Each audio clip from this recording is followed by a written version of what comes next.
ചെറിയൊരു മഴ പെയ്തപ്പോൾ വയലിൽ കപ്പയിടാൻ പ്ലാനിട്ടു. കൂടം തയ്യാറാക്കി. കപ്പക്കൂടം എന്നാണ് പറയുന്നത്. ചിലയിടത്ത് മണ്ണ് പൊക്കി വെക്കുന്ന സംവിധാനത്തിനായി കൂടെന്ന് പറയുന്നു. കിളച്ച് മണ്ണ് ലൂസാക്കി ഇങ്ങനെ പൊക്കി വെക്കും. എന്നിട്ട് കപ്പക്കൊള്ളി ഏത് ഇനമാണോ ആ കപ്പക്കൊള്ളി കൊണ്ടുവന്ന് നന്നായിട്ട് അതിൻ്റെ പാകത്തിനുള്ള അളവിനുള്ള കമ്പുകൾ വെട്ടിയെടുത്ത് ആ കൂടത്തിൻ്റെ മണ്ട കുത്തി നിർത്തുക. പല ആളുകളും കപ്പക്കൊള്ളി കുത്തുന്നത് അറിയാത്തവർ കുത്തി കഴിഞ്ഞാൽ തിരിഞ്ഞു പോകും അല്ലേ. അതുകൊണ്ട് ചിലപ്പോൾ പിള്ളേരൊക്കെ ഇറങ്ങി ഈ കുള്ളി കുത്താൻ ഇറങ്ങുമ്പം ഈ തല തിരിച്ചു കുത്തും. അതുകൊണ്ട് പിന്നെ പ്രായമുള്ള ആൾക്കാർ തിരിച്ചു വന്ന് ഒന്നുകൂടെ അവർ കുത്തി നോക്കി പോകാറുണ്ട്. ഞാൻ ഒത്തിരി തല തിരിച്ച് കുത്തിയിട്ടുണ്ട്. അതുകൊണ്ടാണ് ഞാനീ പറഞ്ഞത്. അപ്പം സ്വത്രം ഈ കപ്പക്കൊള്ളി നേരെ വെച്ച് കഴിയുമ്പം അത് കറക്റ്റായിട്ട് വളരും. അങ്ങനെ ഒരു കണ്ടം മുഴുവനും ഏകദേശം ഒരു 400 മൂട് കപ്പ ഇട്ടു. കൊള്ളി കുത്തി. സന്ധ്യ ആയപ്പോഴത്തേക്ക് ചാണാപ്പൊടിയൊക്കെ ഇട്ടിട്ട് കൊള്ളിയുടെ ചുറ്റും ഇച്ചിരി ചാണാപ്പൊടിയൊക്കെ ഇട്ട് കയറി പോവാ. പണി കഴിഞ്ഞു. ഇനി കുറച്ച് ദിവസം കഴിഞ്ഞിട്ടാണ് ഇനി വരാൻ പോകുന്നത്. കാരണം കപ്പക്കൊള്ളി കാണാം. ഈ മുളച്ചു വന്നു കഴിയുമ്പോൾ അറിയാം. നിങ്ങൾ അന്ന് രാത്രി വീട്ടിൽ പോയി കിടന്നുറങ്ങി നേരം വെളുത്തപ്പോഴത്തേക്ക് വന്ന് നോക്കുമ്പോൾ കപ്പക്കൊള്ളി എല്ലാം കൂടെ ഊരിക്കിട്ടേക്കുന്നു. ആരാണ്ട് മൊത്തം കപ്പക്കൊള്ളിയും മറിച്ചിട്ടേക്കുക. കുത്തി വെച്ചതെല്ലാം ഇങ്ങനെയൊക്കെ താഴോട്ട് കിടപ്പുണ്ട്. ഇതാരാ ഈ പണി കാണിച്ചേ? ആരാന്നറിയത്തില്ല. വിഷമത്തോടെ ആണെങ്കിലും വന്ന് ആ കപ്പക്കൊള്ളി മുഴുവൻ പിന്നെയും കുത്തിവെച്ചു. കുറച്ചുകൂടെ നീറ്റാക്കി മണ്ണൊക്കെ റെഡിയാക്കി വെച്ചു. അന്നും രാത്രി നിങ്ങൾ പോയി കിടന്നുറങ്ങി നേരം വെളുത്ത് നോക്കിയപ്പം പിന്നെയും കപ്പക്കൊള്ളി മാറ്റിയിട്ട് ഇതാരുടെ പണിയായത്? ആരുടെ പണിയാ? അപ്പൊ നിങ്ങൾ കാൽപ്പാടൊക്കെ ശ്രദ്ധിക്കാൻ തുടങ്ങി ഇല്ലേ? കാൽപ്പാട് ശ്രദ്ധിക്കും. ആരാന്നറിയാം അല്ലേ? പന്നി വല്ലതും കയറിയതാണോ? പന്നി കയറിയതാണെങ്കിൽ പെട്ടെന്നറിയാം പന്നിയുടെ കാൽപ്പാട് അല്ലേ. നമുക്ക് പന്നിയല്ല ചെരുപ്പിന്റെ പാടാകാം. ചെരുപ്പിന്റെ പാട് കണ്ടപ്പോഴത്തേക്ക് മനസ്സിലായി ഇത് ആൾക്കാരാരാണ്ട് ചെയ്ത പണിയാ. എങ്കിലും നിങ്ങളുടെ വീട് അവിടെ നിശ്ചയ ദൂരെ ആയതുകൊണ്ട് നിങ്ങൾക്ക് അവിടെ വന്നിരുന്ന് കാവലിരിക്കാൻ പറ്റത്തില്ല. കാരണം ഒരു വല്ലാത്ത സ്ഥലമാണ്. അതുകൊണ്ട് നിങ്ങളുടെ സ്ഥലമാണെങ്കിൽ തന്നെയും പരിസരത്തിലാണെന്ന് അടുത്തൊന്നും വീടുകളൊന്നുമില്ല. ശരി, ദൈവം കാക്കട്ടെ എന്നും പറഞ്ഞ് പോയി. അന്ന് രാത്രിയും കിടന്നുറങ്ങി. രാവിലെ വന്ന് നോക്കുമ്പോൾ കപ്പക്കൊള്ളി നോക്കുമ്പോൾ കുഴപ്പമൊന്നുമില്ല. അങ്ങനെ നിപ്പുണ്ട്. സമാധാനമായി വീട്ടിൽ ചെന്നു. അന്നും വന്നില്ല. അന്നും കിടന്നുറങ്ങി. രാവിലെ അതിലെ പാല് മേടിക്കാൻ പോയ ആള് വന്ന് പറഞ്ഞു, ചേട്ടാ നിങ്ങളുടെ കപ്പക്കോലെല്ലാം കൂടെ അണ്ടാരണ്ട മറിച്ചിട്ടേക്കുന്നതെല്ലാം. ഓടി അവിടെ ചെന്ന ഇതാ നോക്കിയപ്പോ പല ചെരുപ്പിന്റെ പാടുകളാ. ഒരു ചെരുപ്പല്ല, പല ചെരുപ്പാ. സാധനം ഒത്തിരി ആളുകൾ പല ഡിസൈനിലുള്ള ചെരുപ്പുകളാണ് പാടുകളാണ് കാണുന്നത്. ചില ആളുകൾ ചെരുപ്പ് ഇട്ടിട്ടില്ല. അപ്പൊ അങ്ങനെയുള്ള ആൾക്കാരും ഉണ്ട്, ചെരുപ്പിടാത്ത ആൾക്കാരും ഉണ്ട്. പിന്നെ നോക്കുമ്പം മൃഗങ്ങളുടെ കാൽപ്പാടുണ്ട്. കുറച്ചുകൂടെ ശ്രദ്ധിച്ചപ്പോഴത്തേക്ക് ചില വാഹനങ്ങൾ ഇതിനകത്തോട്ട് ഇറക്കിക്കൊണ്ട് വന്ന പാടുമുണ്ട്. ഇത് വലിയ സീരിയസ് ആയ സംഭവമാണല്ലോ. എന്തായാലും വിവരം ഒന്ന് അന്വേഷിക്കാൻ കാത്തിരിക്കാൻ തീരുമാനിച്ചു. അങ്ങനെ ഒരു ദിവസം സന്ധ്യയ്ക്ക് നേരം വിളക്കുമ്പോഴാണ് ഇതെല്ലാം സംഭവിക്കുന്നത്. സന്ധ്യയ്ക്ക് പോയി കാവലിരിക്കാൻ തീരുമാനിച്ചു. ദൂരെ അടുത്തേക്ക് നിന്നില്ല. കാരണം എന്തെങ്കിലും ആക്രമണം ഉണ്ടായാലോ. ഇത്തരം കാണിക്കുന്നവൻ എന്തായാലും ആക്രമണത്തിന് മുതിരും. അതുകൊണ്ട് കുറച്ച് മാറി ആർക്കും കാണാത്തൊരു സ്ഥലത്ത് പോയി കുത്തിയിരിക്കുക. എന്നാ സംഭവിക്കുന്ന അറിയാം. നോക്കിയപ്പോ ആരാന്നറിയോ? മിദ്യാന്യർ, അമാലേക്യർ, കിഴക്ക് ദേശക്കാർ, ഇവരാണ് ഈ പണി കാണിക്കുന്നത്.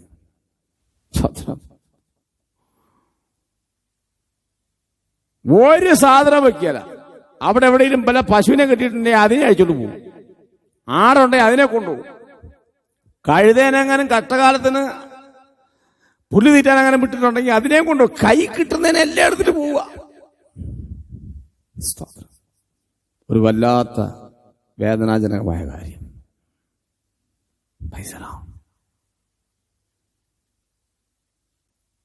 ന്യായാധിപന്മാരുടെ പുസ്തകം 6-ാം അധ്യായത്തിന്റെ 5-ാം വാക്യം ഞാൻ വായിച്ചു കേൾപ്പിക്കാം. അവർ തങ്ങളുടെ കന്നുകാലികളും കൂടാരങ്ങളുമായി പുറപ്പെട്ട് വെട്ടിക്കിളി പോലെ കൂട്ടമായി വരും. അവരും അവരുടെ ഒട്ടകങ്ങളും അസംഖ്യമായിരുന്നു. അവർ ദേശത്ത് കടന്ന് നാശം ചെയ്തുകൊണ്ടിരിക്കുക. ഞാനൊരു കപ്പക്കാലയുടെ കാര്യം മാത്രമേ പറഞ്ഞുള്ളൂ. നെല്ലും ഇത് തന്നെ, ഗോതമ്പ് ഇങ്ങനെ, ചോളവും ഇങ്ങനെ, മുന്തിരി ഇങ്ങനെ, ഏത് കൃഷി ചെയ്താലും തരികയില്ല. ആ അനുഭവം അനുഭവിക്കാൻ വിടുകയില്ല. അത് മുഴുവനും ഞോണ്ടിക്കൊണ്ട് പോകുന്ന ആൾക്ക്. ചിലതൊന്നും കായ്ക്കാനേ സമ്മതിക്കുന്നില്ല. ഇനി കായ്ച്ചാലും കൂടെ അതിന്റെ ഫലം അനുഭവിക്കാൻ പറ്റുന്നില്ല. അധിനിവേശത്തിന്റെ ആക്രമണ പരമ്പരയാണ് ഇവർ കണ്ടുകൊണ്ടിരിക്കുന്നത്. 1-2 ദിവസമല്ല, ദിവസം എത്രയായി? ഒരു ഭാഗത്ത് അനുഭവിക്കേണ്ട നന്മകളെ ചോർത്തിക്കൊണ്ടുപോകുന്ന ഒരു ശക്തി നിങ്ങളുടെ കുടുംബത്തോട് പോരടിക്കുന്നുണ്ടാകാം. നിങ്ങളും നിങ്ങളുടെ തലമുറകളും അനുഭവിക്കേണ്ട നന്മ അതനുഭവിക്കാൻ കഴിയാതെ കരങ്ങളിലെത്താനാകുമ്പോൾ തട്ടിമാറ്റുന്ന ഒരു പൈശാചിക മണ്ഡലം നിങ്ങളുടെ കുടുംബത്തിന് വിരോധമായി ഉണ്ടായിരിക്കാം. സ്തോത്രം. എല്ലാം ശരിയായി, ജോലിക്കുള്ള തയ്യാറെടുപ്പിന് പോകാൻ എല്ലാ സംവിധാനവും ശരിയായി. അപ്പോഴാണ് ഫോൺ കോൾ വരുന്നത്. ആ ജോലി ഇപ്പോൾ ഞങ്ങൾ നിർത്തിവെച്ചിരിക്കുകയാണ്, ഇപ്പോൾ കൊടുക്കാൻ പറ്റത്തില്ല എന്നാണ് പുതിയ ഓർഡർ. കണ്ടോ, കയ്യിലെത്തിയതായിരുന്നു. സ്തോത്രം. ആ ലോണ് നിങ്ങൾക്ക് പാസ്സായതാണ്. ഫീൽഡ് ഓഫീസർ വന്ന് തീർച്ചയായിട്ടും നിങ്ങൾക്ക് ഈ ലോൺ കിട്ടിയിരിക്കുമെന്ന് പറഞ്ഞതാണ്. പക്ഷെ ഏതോ ഒരു കാരണം കണ്ട് അത് മാറിപ്പോയി. ഈ വർഷവും മകളുടെ കല്യാണത്തിന് വേണ്ടി കാത്തിരുന്നു, പ്രാർത്ഥിച്ചു, എല്ലാ ഒരുക്കങ്ങളും തയ്യാറെടുപ്പും നടത്തി. പെട്ടെന്നാണ് ബ്രോക്കറെ വിളിച്ച് പറയുന്നത് അവർക്ക് താല്പര്യമില്ല.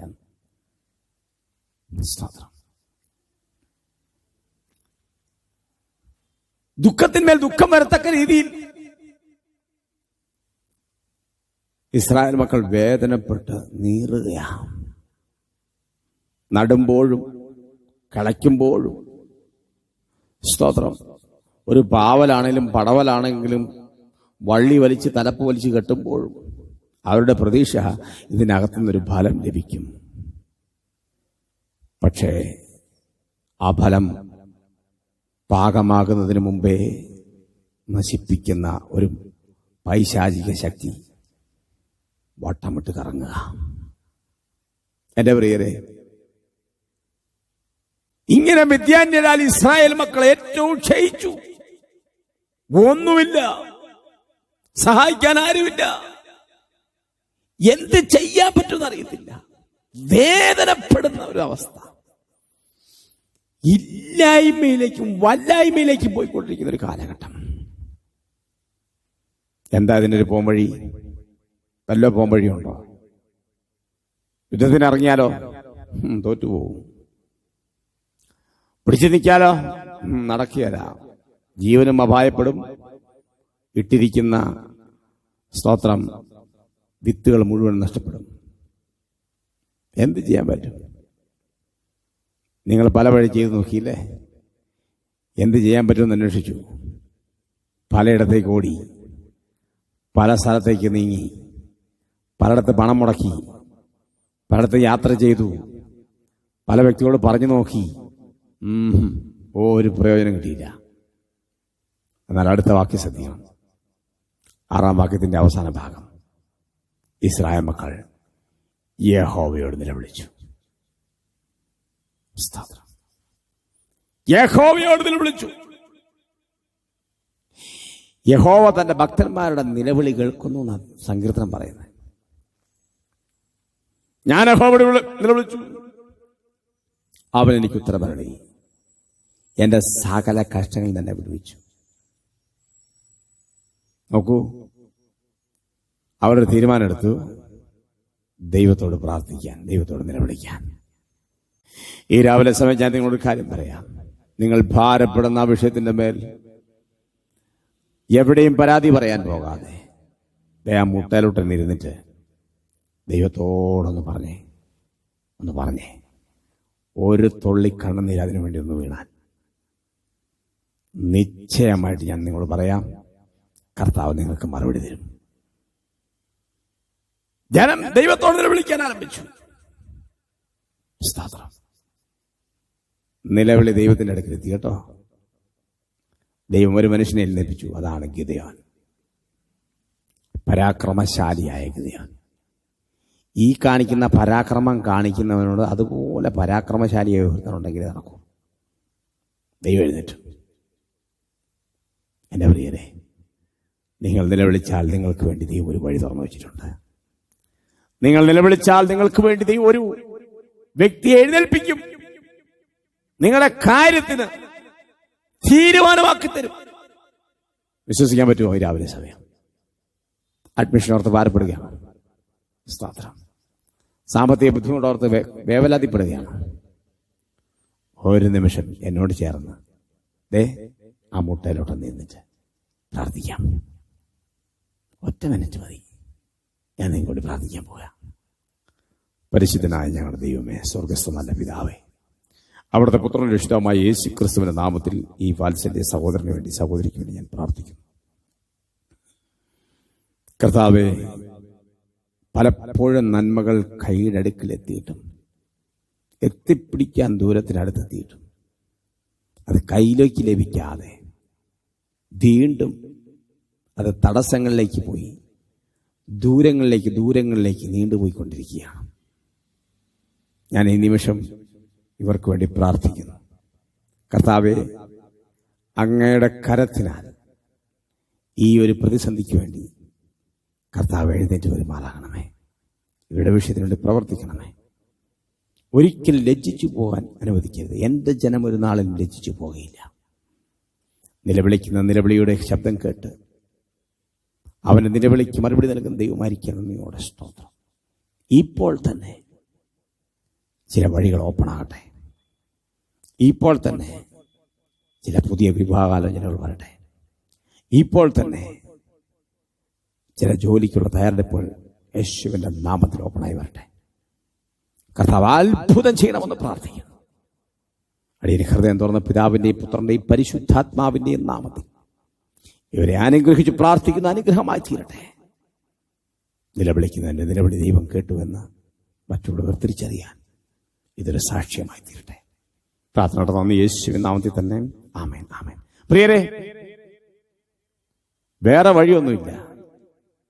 പ്രതിസന്ധിയുടെ നടുവിൽ വിറങ്ങലിച്ച് വേദനപ്പെട്ട് കലങ്ങി ഇനി എന്ത് ചെയ്യണമെന്നറിയാതെ ടെൻഷൻ അടിച്ച് നിൽക്കുകയാണോ? ഒരു സീക്രട്ട് ഞാൻ നിങ്ങളോട് പറയാം. Try Jesus. കർത്താവിനോട് വിളിക്കൂ, കർത്താവിനോട് പറയൂ. അവൻ നിങ്ങളുടെ പ്രശ്നത്തിന് പരിഹാരം നൽകും. ദൈവം നിങ്ങളെ സമൃദ്ധിയായിട്ട് അനുഗ്രഹിക്കും.